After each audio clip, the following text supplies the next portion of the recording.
শ্রীকৃষ্ণের মতে ভালো মানুষের সঙ্গে সবসময় ধোঁকা কেন হয়? জীবন বদলে দেওয়া গল্প। নমস্কার দর্শক বন্ধুরা, একলা মানুষ ইউটিউব চ্যানেলে আপনাদের সবাইকে স্বাগতম। ভিডিওটি সম্পূর্ণ দেখবেন, ভগবান তাতেই প্রসন্ন হবেন।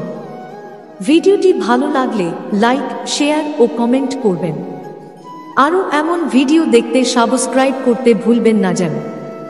বন্ধুরা, আজকে আপনাদের সঙ্গে যে বিষয়টি নিয়ে আলোচনা করব তা হল শ্রীকৃষ্ণের মতে ভালো মানুষের সঙ্গে সর্বদা খারাপ কেন হয়। জীবন বদলে দেওয়া গল্প।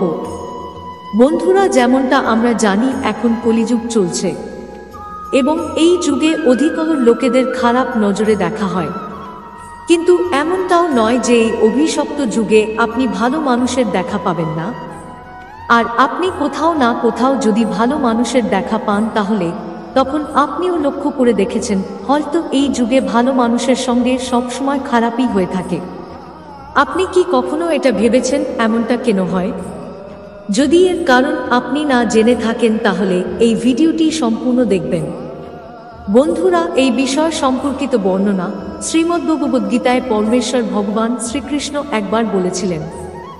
বন্ধুরা, যেমনটা আমরা সকলেই জানি, গীতায় ভগবান শ্রীকৃষ্ণ মানুষের মনে ওঠা সকল প্রশ্নের উত্তর বিস্তারের সঙ্গে বর্ণনা করেছেন।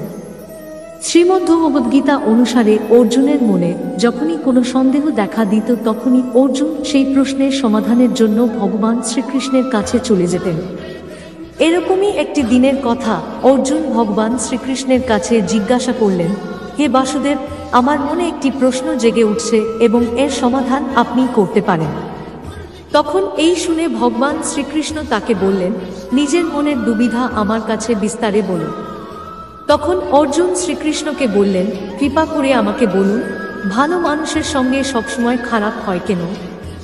যেখানে খারাপ মানুষের সঙ্গে এমনটা খুব কমই দেখতে পাওয়া যায়। অর্জুনের মুখে এই কথা শুনে ভগবান শ্রীকৃষ্ণ একটু হাসলেন এবং বললেন, হে ধনঞ্জয়, মানুষ যেরকমটা দেখে অথবা অনুভব করে বাস্তবে অমন কিছুই হয় না, বরং অজ্ঞানী হওয়ার কারণে সে সত্যিটা বুঝতেই পারে না। শ্রীকৃষ্ণের এরকম কথা শুনে অর্জুন অবাক হয়ে গেলেন আর বললেন, হে ভগবান, আপনি কি বলতে চাইলেন? আমি কিছুই বুঝতে পারলাম না, কৃপা করে স্পষ্টভাবে বলুন। তখন শ্রীকৃষ্ণ অর্জুনকে বললেন, আমি তোমাকে একটি গল্প শোনাচ্ছি যার মাধ্যমে তুমি বুঝতে পারবে প্রত্যেক প্রাণী তার কর্ম অনুযায়ী ফল প্রাপ্ত হয়। অর্থাৎ যে খারাপ কাজ করে তার খারাপ ফলই প্রাপ্ত হয়, আর যে ভালো কর্ম করে সে ভালো ফলই পায়। খারাপ কর্ম এবং ভালো কর্ম তো মানুষ দ্বারা করা কার্যের উপরই নির্ভর করে। প্রকৃতি প্রত্যেককেই নিজের রাস্তা বেছে নেওয়ার একটি সুযোগ দেয়, কিন্তু প্রত্যেকটি মানুষ কোন রাস্তায় চলতে চায়, ভালো নাকি খারাপ, সেটা সম্পূর্ণ সেই ব্যক্তির ইচ্ছার উপরই নির্ভর করে। এরপর ভগবান কৃষ্ণ কথা শুরু করে বলেন, অনেকদিন আগে একটি নগরে দুটি পুরুষ থাকতেন। ওর মধ্যে একজন পুরুষ ব্যাপারী ছিলেন, যার জন্য নিজের জীবনে ধর্মনীতির মাহাত্ম্য ছিল প্রচুর। সে পূজা পাঠ এবং ভগবানের ভক্তিতে বিশ্বাস করত। যা কিছুই হয়ে যাক না কেন সে প্রতিদিন মন্দির যাওয়া কখনোই ভুলত না। সে গরিব দুস্থদের দান করতেও কখনো ভুলত না।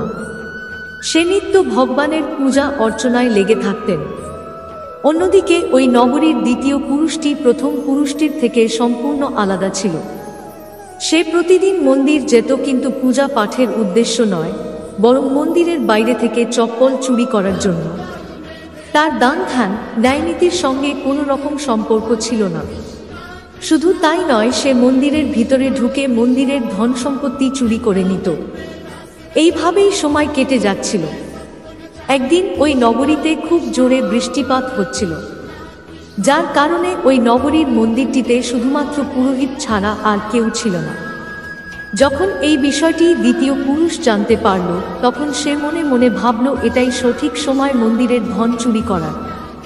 সেই অনুযায়ী দ্বিতীয় পুরুষটি ওই বৃষ্টির মধ্যেই মন্দিরে পৌঁছে গেলেন। মন্দিরে পৌঁছানোর পর ওই খারাপ ব্যক্তি পুরোহিতের নজর এড়িয়ে মন্দিরের সমস্ত ধনরত্ন এবং ঠাকুরের মূল্যবান গয়না চুরি করে নেয়। এরপর সে খুব চালাকি করে মন্দির থেকে বেরিয়ে চলে যায়। ঠিক ওই সময় ধর্মকর্মের উপর বিশ্বাস রাখা প্রথম পুরুষটি মন্দিরে পৌঁছায়। সে ভগবানের দর্শন করে, কিন্তু দুর্ভাগ্যবশত মন্দিরের পুরোহিত ওই ভালো ব্যক্তিটিকে চোর ভেবে নেয় এবং পুরোহিত তখন জোরে চিৎকার করে ওঠে। পুরোহিতের চেঁচামেচি শুনে আশেপাশের সকল ব্যক্তিরা মন্দিরে গিয়ে উপস্থিত হয়। ওখানে উপস্থিত সকল মানুষই ভালো ব্যক্তিটিকে চোর ভাবতে শুরু করল। সকল মানুষ ওই ভালো মানুষটিকে অপমান করতে লাগল। এই দেখে ওই ভালো মানুষটি অবাক হয়ে যায় এবং সে কিছুই বুঝতে পারে না তার সাথে এসব কি হচ্ছে। এরপর সে কোনোভাবে ওই লোকগুলির থেকে বেঁচে মন্দির থেকে বেরিয়ে যান, কিন্তু দুর্ভাগ্য তখনও তার সাথ ছাড়ে না। মন্দির থেকে বেরোনোর সাথে সাথেই একটি ঘোড়ার গাড়ির সাথে তার ধাক্কা হয় এবং সে আহত হয়। এরপর সে খুঁড়িয়ে খুঁড়িয়ে হেঁটে বাড়ির দিকে যেতে থাকে। তখনই রাস্তায় তার দেখা ওই খারাপ ব্যক্তির সঙ্গে হলো, যে আসলে সত্যিই মন্দিরের ধন চুরি করেছিল।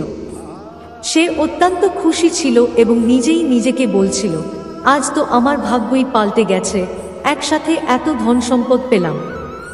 যখন এই কথা ওই ভালো মানুষটি শুনতে পেল, সে অত্যন্ত রেগে গিয়ে বাড়ি চলে গেল এবং বাড়ি গিয়ে সে তার ঘর থেকে ভগবানের সমস্ত ছবি বাইরে ফেলে দিল। সে ভগবানের উপর অভিমান করে নিজের জীবন কাটাতে লাগল। কিছু সময় বাদে ওই দুজন ব্যক্তিরই মৃত্যু হয়ে যায়, আর দুজনেই যমরাজের সভায় উপস্থিত হয়। তখন ওই ভালো মানুষটি নিজের পাশে দুষ্ট ব্যক্তিকে দেখে সে যমরাজকে জিজ্ঞাসা করল, আমি তো সব সময় ভালো কাজ করতাম, পূজাপাঠ দান ধর্ম, যার বদলে আমি আমার পুরো জীবনে শুধু অপমান আর কষ্টই পেয়েছি। কিন্তু অন্যদিকে এই অধর্ম করা পাপী ব্যক্তিটি জীবনে এক ব্যাগ ভর্তি ধন সম্পদের অধিকারী হলো কেন? এই কথা শোনার পর যমরাজ ওই ভালো মানুষটিকে বললেন, হে পুত্র, তুমি ভুল ভাবছ। যেদিন তোমার ঘোড়ার গাড়ির সঙ্গে ধাক্কা হলো, বাস্তবে ওই দিন ছিল তোমার জীবনের শেষ দিন, অর্থাৎ তোমার মৃত্যুর দিন। কিন্তু তোমার দ্বারা করা ওই ভালো কাজগুলোর জন্যই তোমার মৃত্যুটি একটি ছোটখাটো চোটে পরিবর্তিত হয়েছে। আর এই অধর্মী ব্যক্তির বিষয়ে জানতে চাও?